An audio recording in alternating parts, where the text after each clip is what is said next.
Everything's coming up daisies with this spring craft. First, measure and cut strips of paper that are 1/2 inch wide. You'll need about 10 to 12 strips for each daisy.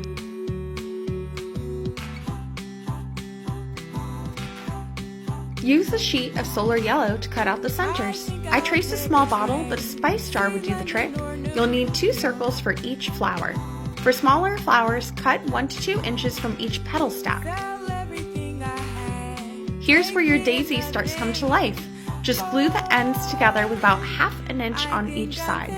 Then press the ends together. Repeat for each petal. Now it's time to add the petals to the yellow circles you cut. Apply glue and attach the petals one by one. Grab that second yellow circle and glue on top for your first daisy. Repeat this process for the other 2 and you're almost finished. Now pick out a bright color for the background. We went with Outrageous Orchid. Cut some quick stems, add a few leaves, and these daisies are ready to go!